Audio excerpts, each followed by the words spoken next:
All right, ladies and gentlemen, so now begins the really important part of this whole perfect accuracy thing. Now, in front of me, I have a bunch of bows. Now, you've seen me shoot these.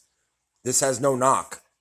It has no actual proper arrow shelf, just a little indent here that sits on top of my thumb.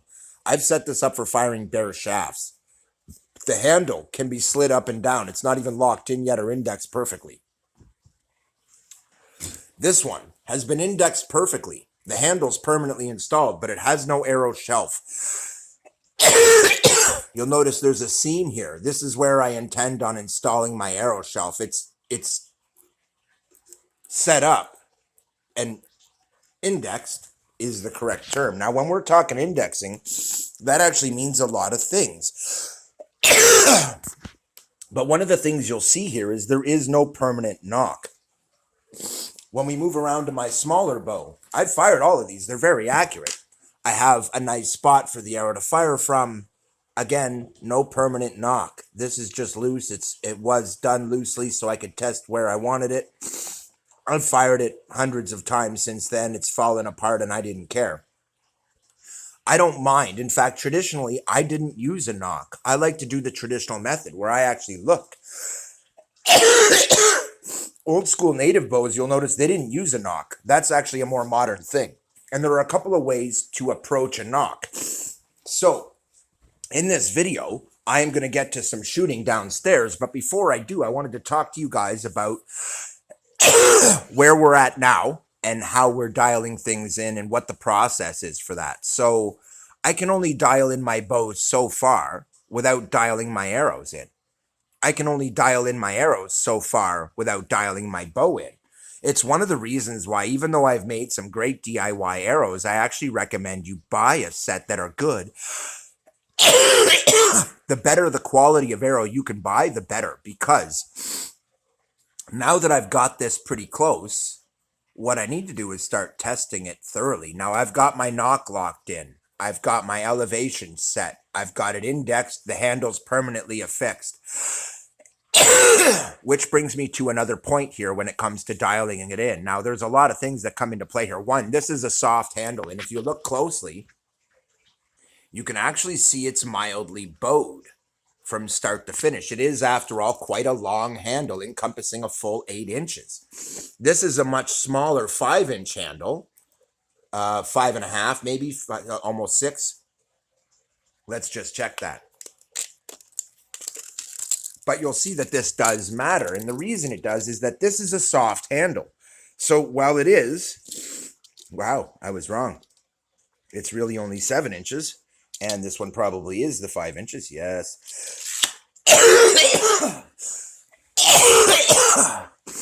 Anyway, sorry about the coughing.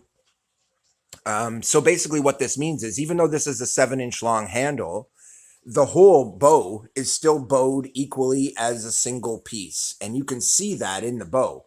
Whereas when you look at this one, you can see that's clearly not the case. The handle is straight, kind of lightsaber style or sword style. Then it starts to bow out.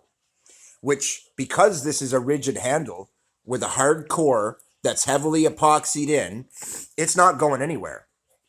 It's also not able to bend. In fact, it has some flex and it'll start to bend, but only at really heavy pull, which this bow doesn't offer. It's not designed to get that. However, I can draw a 35-inch arrow on it, complete. Even a 36-inch arrow. And I didn't rate it at that poundage, but that's well over 80 pounds, guys.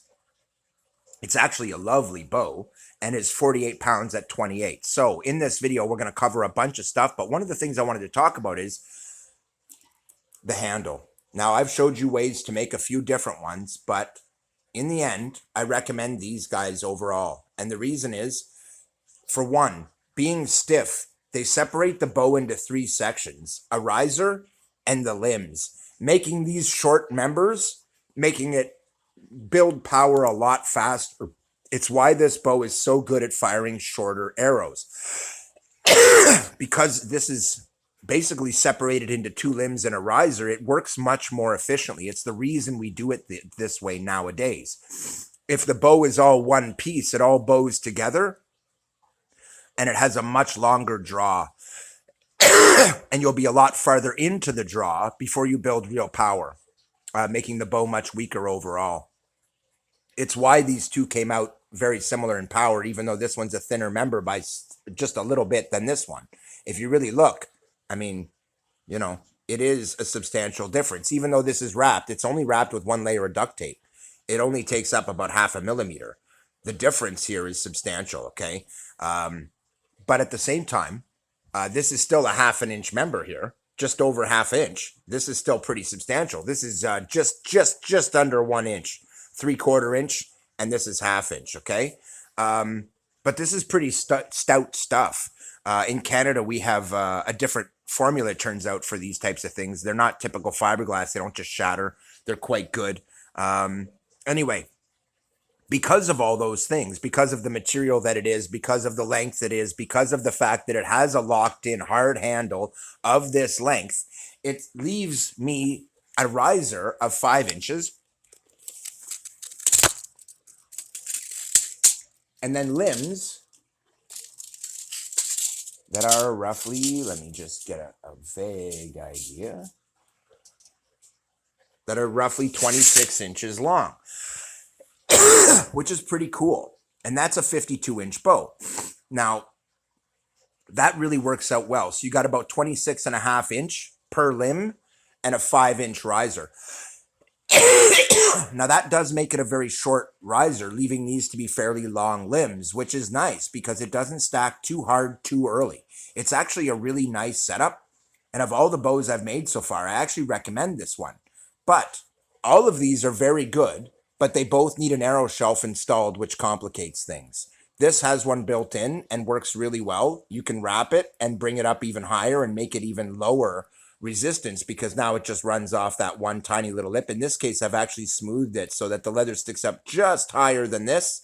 And when it sits, it actually sits on the plastic riser here and on a tiny bit of the leather right now. But that will quickly wear away because at the back, I have a little indent here. I don't know if you can see it.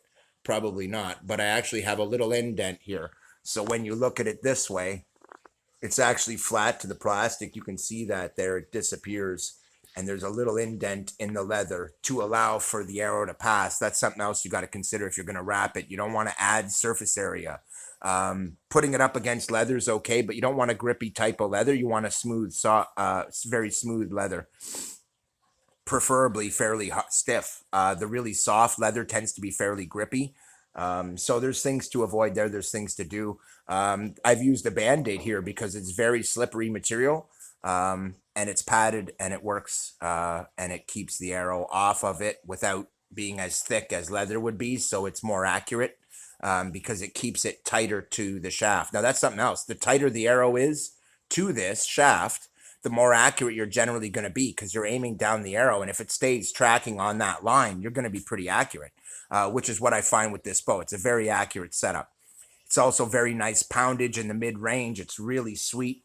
It's made it so I don't use my light bow anymore, even though I love it. It's made it so I don't use my long bow anymore, even though I love it.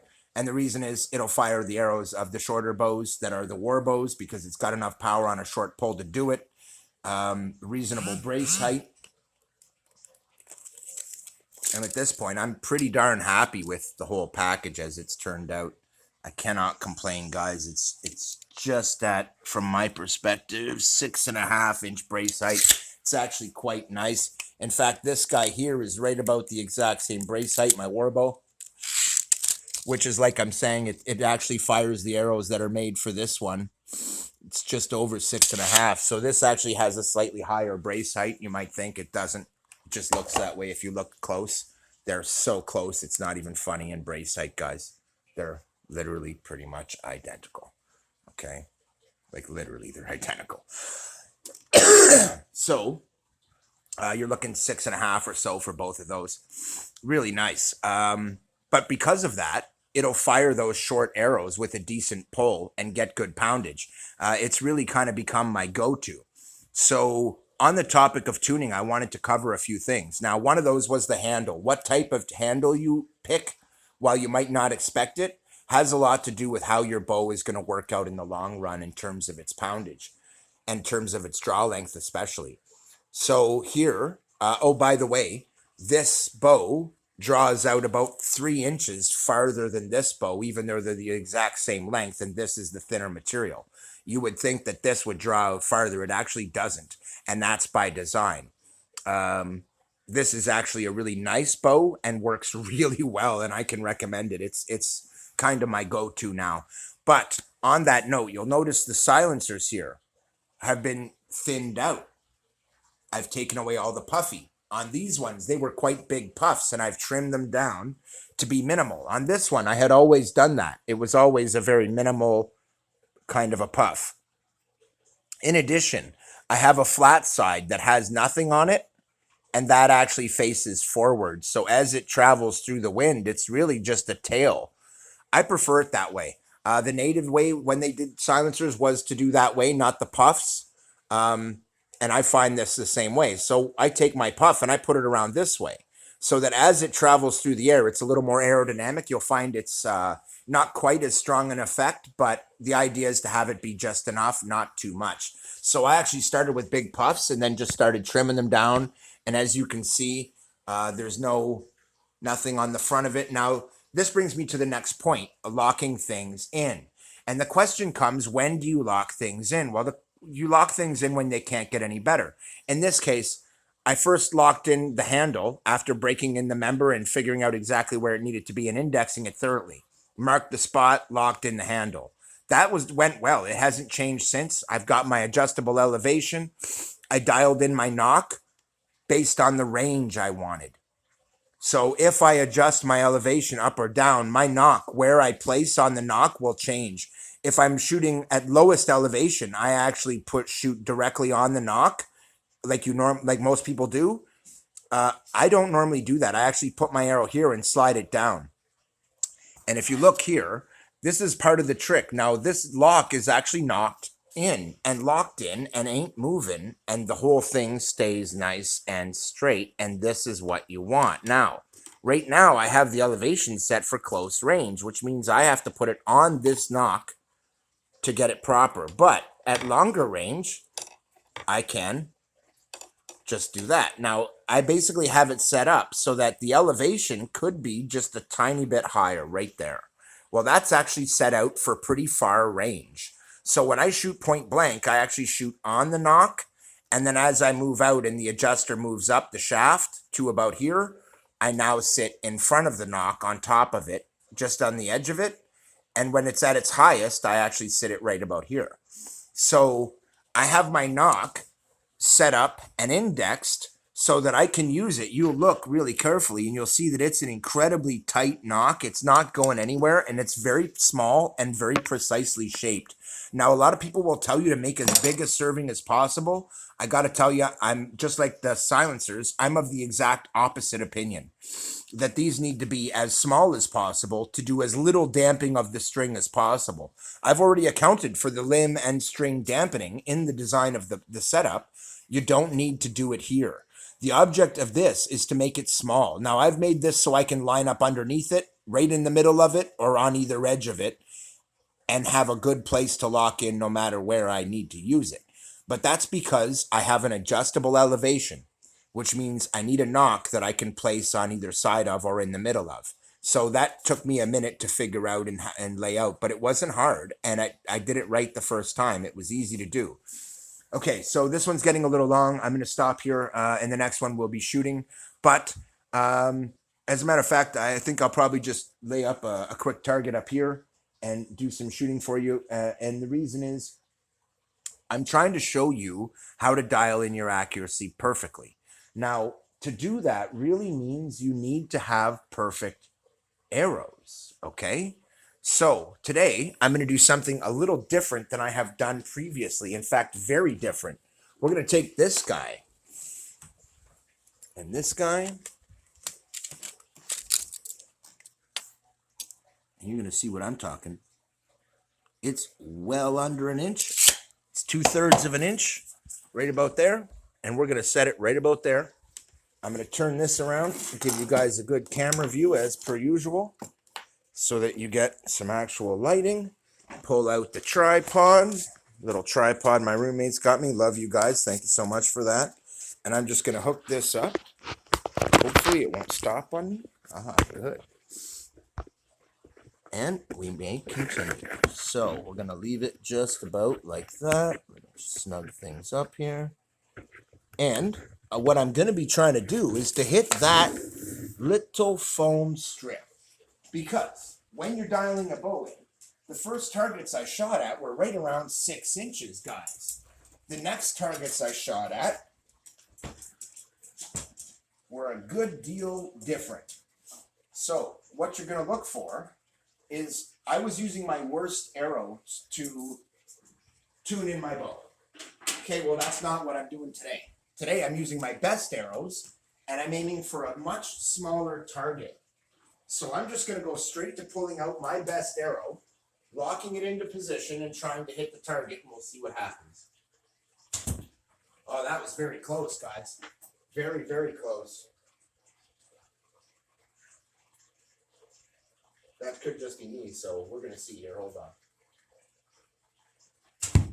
Oh, that was very close, guys. Close enough that I did nick it.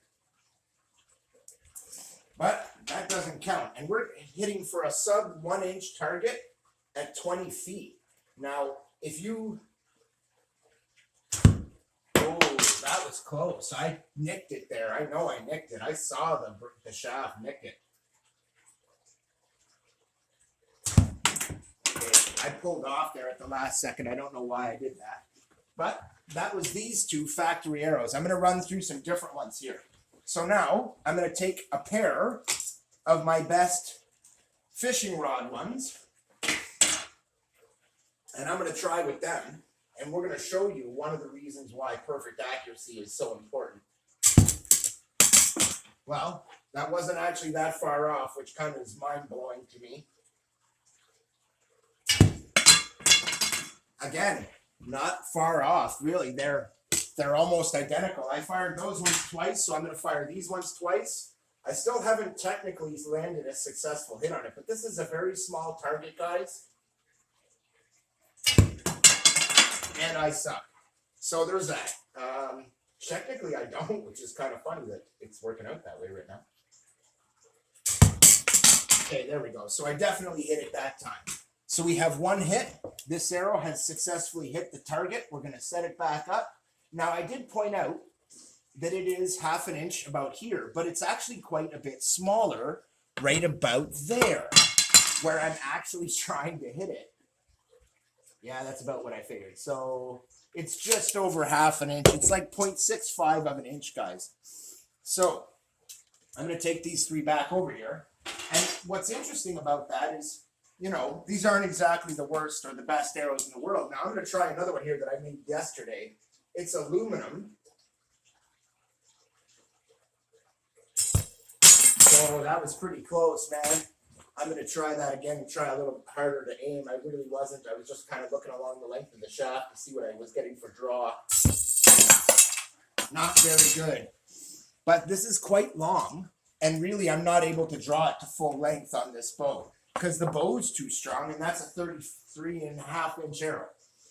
So I'm going to stick to these fairly decent arrows, and the idea is to try and tune the bow in here. That's the goal. So right now, I'm looking and noticing my elevation wasn't quite right. So I need to adjust because I have my nock set for where these arrows are. So I'm actually now adjusting my elevation so that it's dead level with my nock. And I'm going to try that and see. Wow, look at that. Hit it for a shot, guys. And you can see I bent it. So this is traditionally my best arrow.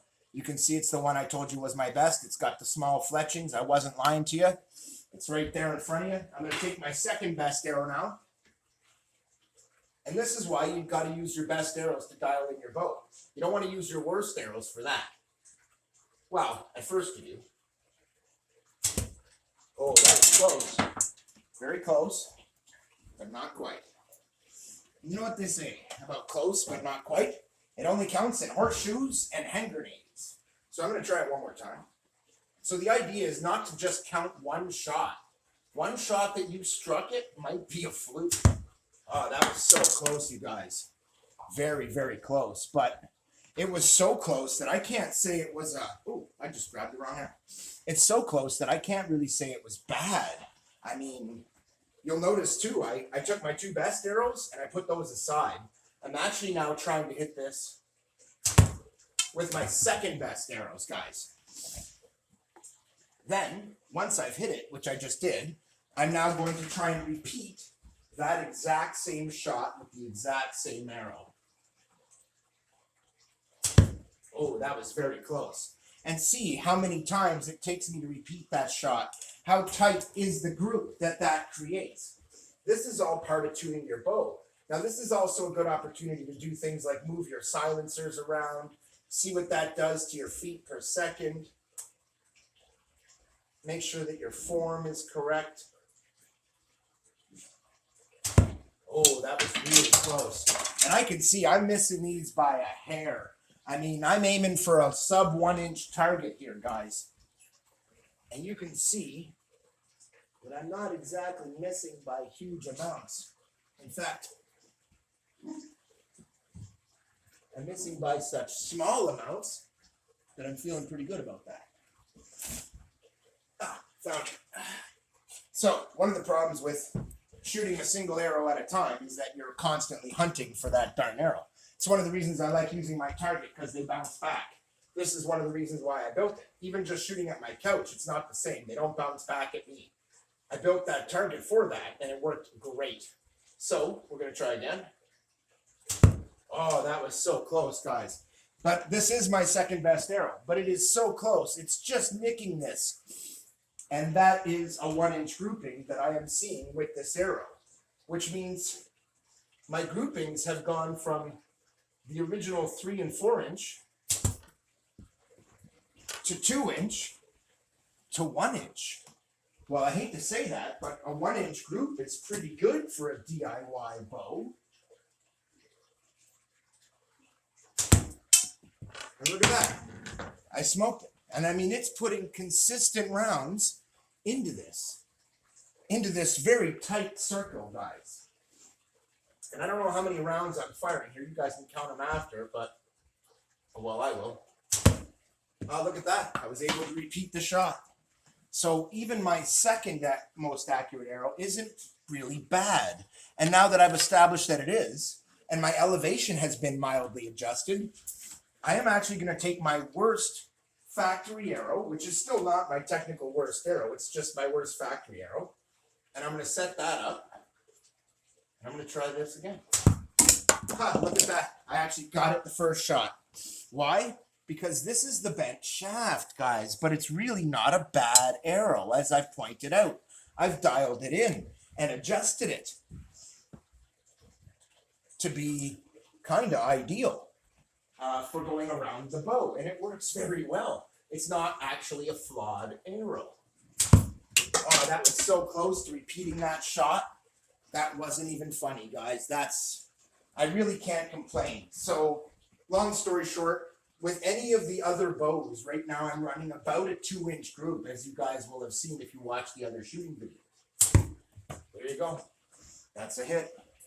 It wasn't a huge hit, but it was absolutely a hit on that sub 1 inch target. Now, the fact that I'm shooting sub 1 inch at a mere 18 feet, that's not spectacular, but it is quite good. And look at that. I was able to repeat and hit it again.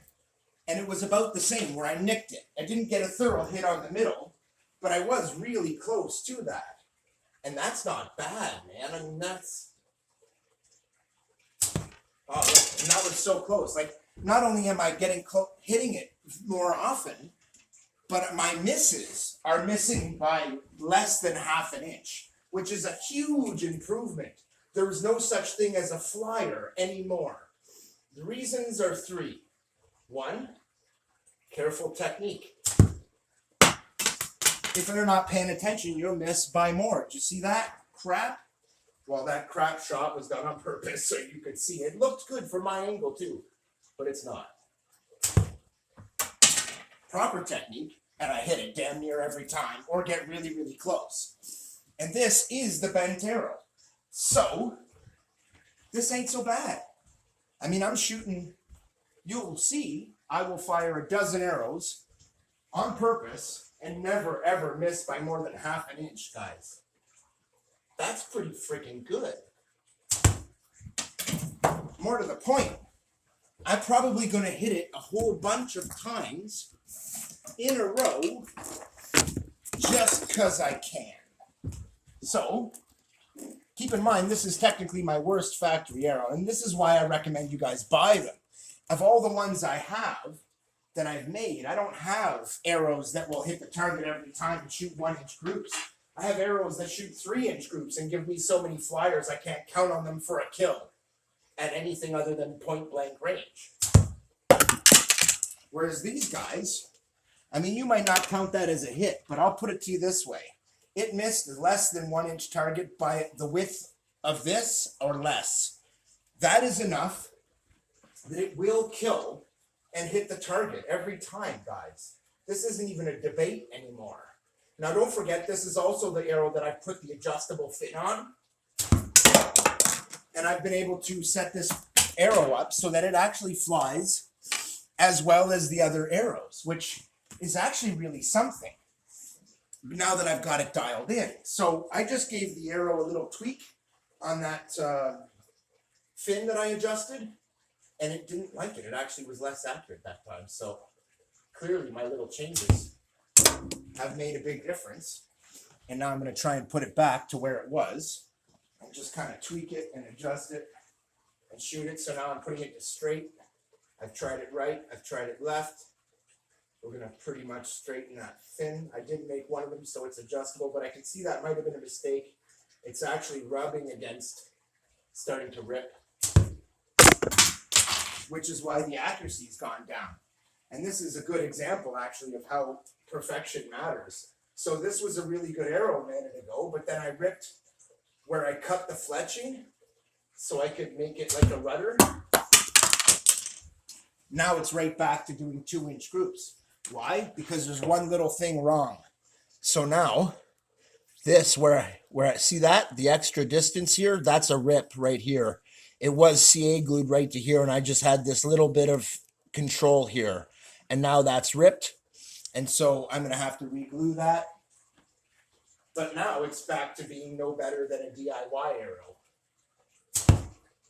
And yet, it is. It's still a factory arrow. I can still adjust my fin and overcome that most of the time. But it is affecting the flight pretty big. And this is why I tell you that perfect accuracy requires perfection in every area. It can't just be the bow. Like right now, the bow is ideally set up. It's really nice, but that doesn't mean your accuracy is going to be there. So I'm going to give up now with this arrow because now that I've damaged it, it's no longer capable of the kind of accuracy that I want. And I could shoot at this damn thing 100 times now and not hit it. But a minute ago, it was hitting it repeatedly. And that is the difference. It's the same arrow.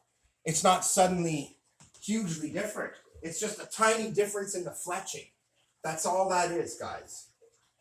That's a small imperfection, essentially.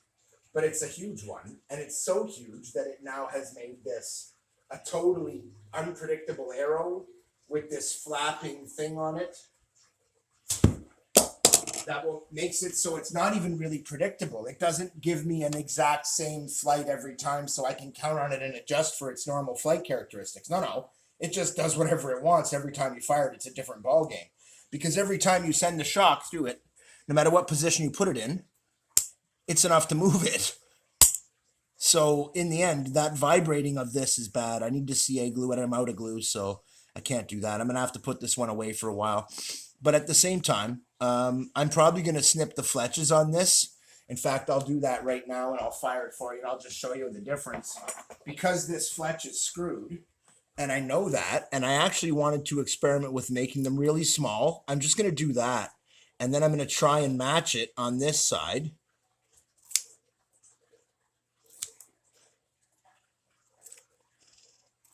I'm just going to do that, like that. Okay, now I'm going to look over here, and I'm going to try just to even them up a little. They don't have to be perfect, but the closer that they are to it, the better. Like that. Okay, really close.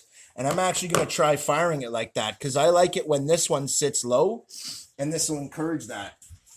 But you watch if this isn't pinpoint accurate again. Why? Because I just did that. It's really weird how arrows work.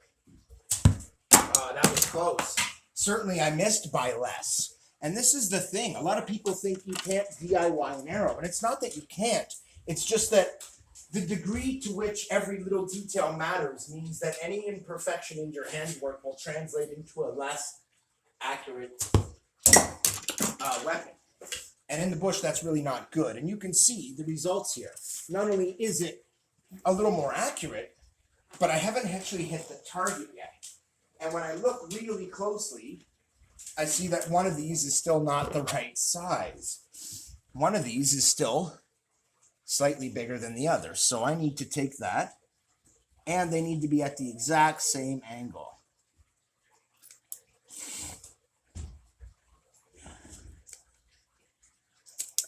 And I want to get rid of all that crap. So that's better. I'm going to try it again.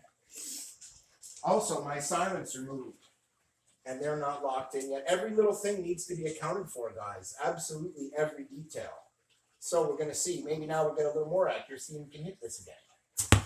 Oh, look at that. So close. Now we're right back to missing by millimeters, and we will hit this target, I'm pretty sure. So I'm just going to go, and this is part of testing, man. I want to see how many rounds it'll take to hit that target, guys.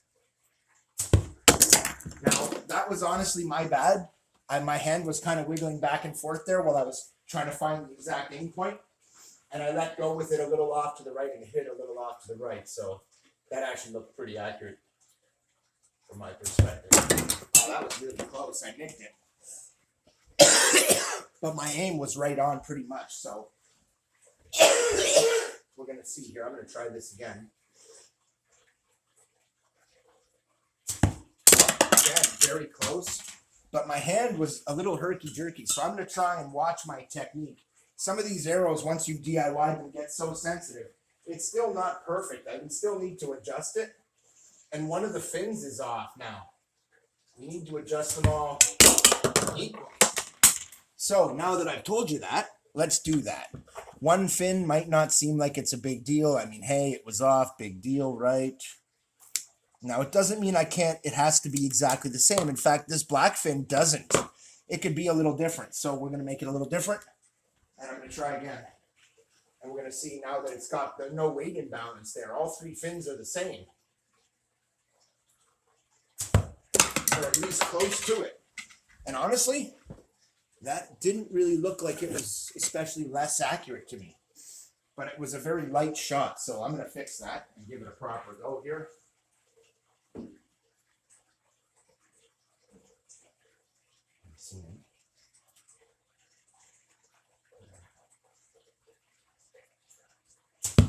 Oh, that was so close, guys.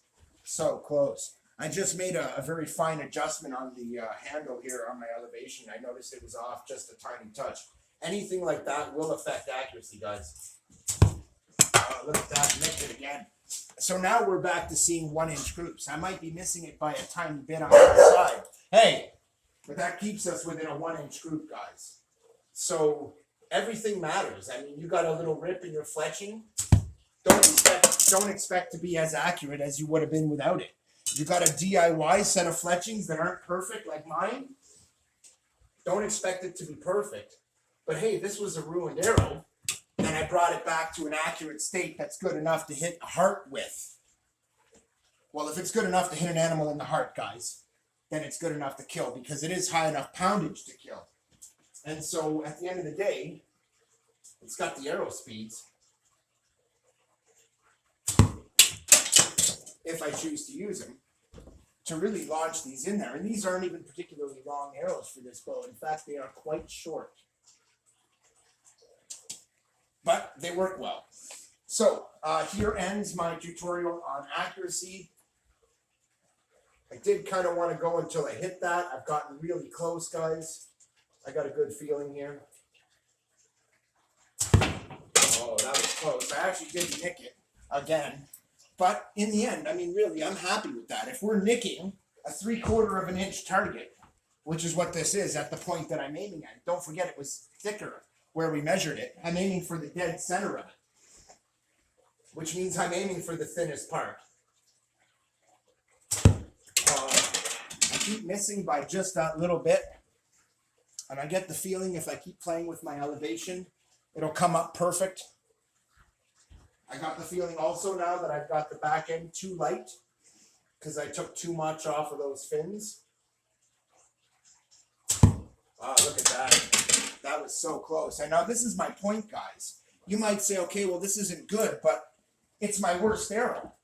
And it was 2-inch groups when I got it. And now it's back to being a 1-inch group with fletchings that are so small and stiff and not going to rub on anything that they'll work, which means it's as accurate as it was when I pulled it out of the box and then some. And it's more stable, more reliable, more predictable. Which means everything I've done to this arrow is technically an improvement, guys. And so really, anytime you see me actually rub it, that technically is a hit. If you were to look at a target on paper and you hit the target in tournament, that counts as a hit. And when you realize that, you realize most of these rounds, the vast majority have been hits. And it's a bent shaft. It's a pretty badly bent shaft. And I mean, that says something. It means that I'm absolutely shooting 1-inch groups. Now, 1-inch groups with a shit arrow, honestly, I'm thoroughly impressed. So that was just me aiming for the center, putting it on the target where I would aim all my other arrows. Well, this one kind of has a warp, right? So you want to see how that affects things. So I fired enough arrows to know, but I needed to show you. So now that we've done that, we're going to do the other thing. And you're like, well, wait, what's that?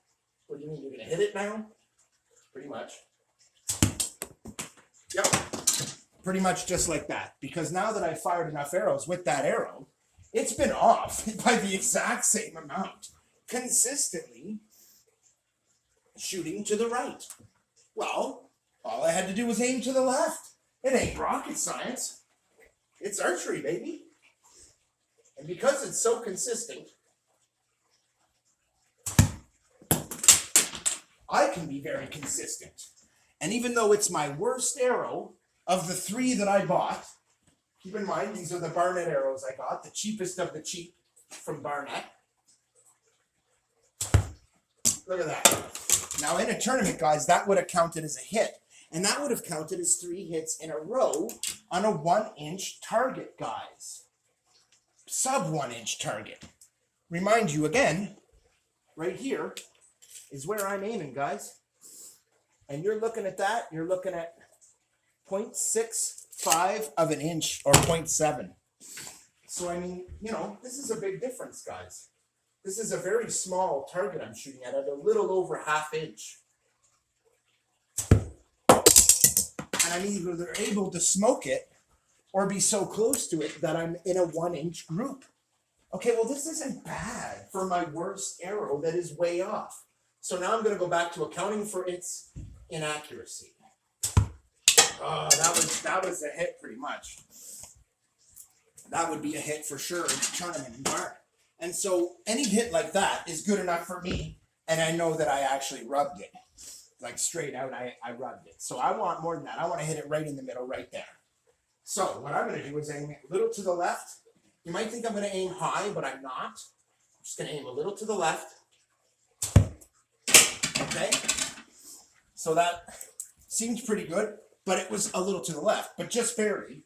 And I aimed a fair bit to the left. So this time, I'm going to aim just barely to the left, like I'm accounting for a minor imperfection instead of the big one that I see. Oh, that was really close. So it's more than that. So I know I need to go a little bit farther over. And this is what you do. You empirically test and you find out. You test and identify the flying characteristics of the arrow. Figure out where to aim. And then hit that shit. And then shoot. And that's what you do. And so the more I shoot, you wonder in other videos perhaps why I shoot my worst arrow. This is why. This is why I recommend you spend a lot of time with your worst arrow. Because in the end, you don't need practice with your best arrows. You need practice with your worst ones. You need to dial in your bow and set up your bow so that it fires your best arrow perfectly, and then dial in yourself so that you can achieve reasonable accuracy with your worst arrows. That's actually what I recommend, believe it or not, for consistency of performance. And that way, I may not be perfect with this arrow, guys, but it is providing better accuracy than it was out of the box. It's providing better accuracy than not. That did rub it, by the way, guys. That would count as another pretty close hit. That's so close, it's not even funny. So I'm going to try again. And you saw me hit it 3 times in a row. I mean, it's definitely doable. It's just a matter of getting it perfect. And when you get it perfect, you get a hit. And, you know, with this stuff, it's pretty hard. It just turns and rolls. But in the end, that was definitely a hit. That actually looked like it was, but it was not. I saw the shaft hit about an inch over, and I aimed pretty far left that time. It's oddly responsive to what I do. For a bent shaft, you'd think it wouldn't be very responsive and I would have trouble with it. But in the end, really, that's not accurate. It just isn't accurate. I have to just precisely and perfectly account for its imbalance with my aim. And if I do that, well, then there's no problem, and it's actually quite a good and bloody arrow. But if I don't do that, well, then it's a horrible arrow, and I may as well not even pull it.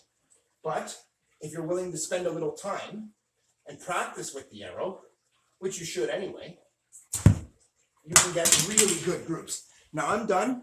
I'm starting to actually sweat, guys. Check this out. I don't know if you can see that. I'm starting to actually sweat. So I'm going to take a break, but I love the bow. It's not hurting me to do that. I can shoot with it for hours. Not technically, but I can get pretty close to that. I can shoot with it for many shots and be very happy I'm doing it. So in the end, I'm just putting things away here. Now, my worst arrow here was not really bad, guys. In fact, you couldn't really even call it bad. I mean, if it's bullseyeing 1-inch groups, that's pretty good. We're talking a sub 1-inch target, and most of the time we're hitting on either side, just barely, within less than the width of the arrow tip. And that's actually pretty impressive, guys. But that kind of consistency, and look at what my final elevation was. I changed it quite a bit over the course of this, guys, and raised it right up to be perfectly in line with my nock. But this is part of dialing things in and why I wanted to show you the video. So not much else has changed. My string spaces stayed the same. I like those where they were. This is going to stay where it is. I like it where it is. It's zeroed in perfectly as it is. And now when I aim at a point, it's hitting that point. That is the idea, or getting as close as you humanly can to it. In my case, it's hitting it bang on. It's just, depending on the arrow, it might come off a little to the right or a little to the left, but the elevation is correct. This is just for your elevation. But when you have the elevation right, you're perfectly straight in line with your nock. Those are two separate things, but both affect your elevation. So you have to be really careful, and these have to be perfect. Anyway, this is a really long video, guys. I can't believe it's this long, but I love you guys, and I needed to shoot for as long as possible so you could see consistency and how that is. And like I said in the past, perfect accuracy, I cannot promise you, but I can promise you the tools to achieve it. And consistency and practice are the keys. There are ways to achieve it. Practice and perfection. Having it all dialed in perfect, having your arrows dialed in perfect, you knowing your arrows and having them selected correctly for your bow, having your bow made properly, all these things matter. But in the end, my bow is done. My arrows are done. I have some 28-inch arrows at least. This needs longer, but that's okay because we're not done yet. And the 28-inch arrows are actually for this little guy right here. And it fires from here beautifully because it's higher poundage. It's actually so much higher poundage that at 28 inches, it's 8 pounds over their 40-pound max draw weight, but they're doing fine with that. It's one of the reasons I wanted to test them on this bow. It's kind of like torture testing for the arrows. And if they're accurate on this bow, they'll actually be more accurate on a slightly less powerful version, which has been proven true. When I shoot them on this one, you might think not quite. They're about equal, I find, except that this one's not consistent. And it's not because it doesn't have a locked in rest. This one's so locked in, it has a nice locked in knock, it has a nice locked in rest that aren't moving, which means they are predictable, static, and reliable. And that is what you need to make consistent and accurate shots. Keith out.